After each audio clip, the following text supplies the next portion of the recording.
Je suis Jean-Pierre Blanc, je suis le directeur de la Villa de Noailles et nous nous retrouvons aujourd'hui parce que c'est le jour d'inauguration de la 38e édition du Festival international de mode, de photographie et d'accessoires de mode Ayer. La Villa de Noailles, c'est un bâtiment cubiste commandé par Charles et Marie-Laure de Noailles à un architecte très jeune au moment de la commande, il y a 100 ans, 1923, Robert Mallet-Stevens, construite sur la colline du château de Hyères, à l'intérieur des remparts du château des Comtes de Fosse et face aux îles d'Or, orientées plein sud. Et aujourd'hui, nous fêtons pendant toute l'année le centenaire de la construction de ce bâtiment, de sa commande par Charles et Marie-Laure de Noailles.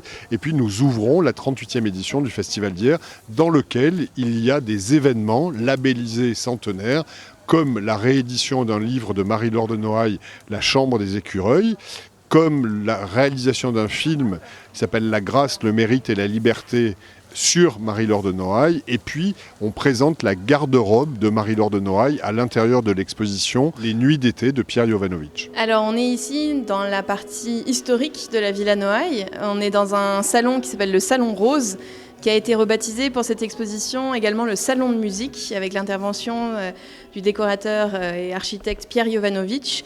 À l'intérieur de ce dispositif, nous avons souhaité mettre en scène la garde-robe de Marie-Laure de Noailles. Marie-Laure de Noailles qui était donc avec son époux Charles, la personne qui avait commandé à cet architecte, Robert Mallet-Stevens, le lieu dans lequel nous sommes. Sa garde-robe qui a donc disparu, dont on n'a pas forcément de traces tangibles, mais qui existe et qui est bien vivante à partir de toute une iconographie, à partir d'articles de journaux, de photographies.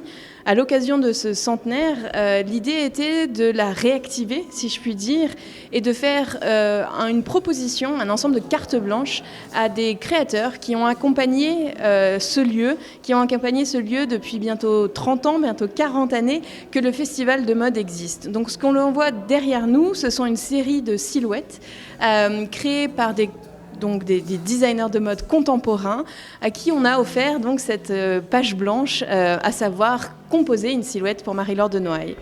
Dans les autres espaces de la villa, dans d'autres pièces, on explore davantage sa relation à des maisons de couture historiques, notamment les liens qu'elle a pu avoir avec Gabrielle Chanel, avec Elsa Schiaparelli ou encore avec Jeanne Lanvin, qui étaient véritablement les trois maisons avec lesquelles elle était le plus fidèle, si je puis dire, et chez lesquelles elle se fournissait avec une certaine assiduité. Qu'est-ce que vous avez envie que le public retienne ?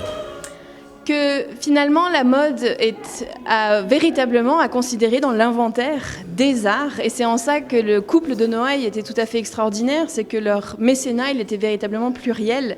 Il ne se portait pas que sur la peinture, que sur la sculpture, il allait explorer des nouveaux médiums, des nouveaux médias, notamment donc photographie, cinéma, théâtre, performance, et que finalement la mode rejoint aussi l'inventaire de ces pratiques créatives. Et les dialogues, les échanges que Marie-Laure en son temps a eu avec ses créatrices de mode, à mon sens, il doit exister dans une histoire de l'art au même titre que les dialogues qu'elle a pu avoir avec des poètes, des musiciens et ainsi de suite.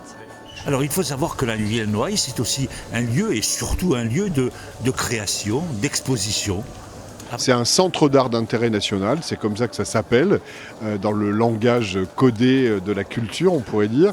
Et c'est un centre d'art d'intérêt national qui promeut la jeune création et qui a pour vocation de faire découvrir à la fois l'histoire de ce bâtiment, de ses commanditaires, des personnes qui l'ont habité, et aussi de supporter et présenter la jeune création en matière de mode, de photographie, d'accessoires, de design et d'architecture d'intérieur. C'est 3 jours et demi, donc aujourd'hui, jeudi après-midi, vendredi, samedi et dimanche toute la journée. Il y a des expositions ici, il y a des défilés au hangar des Pesquiers à la Capte, et puis les expositions durent jusqu'au mois de janvier. Donc il faut venir voir, visiter, et chacun retiendra ce qu'il aura préféré. C'est ça aussi le plaisir de la découverte. Il y a des expositions des présidents du jury, il y a des expositions de jeunes artistes, il y a des ateliers pour le grand public, et tout ça est gratuit.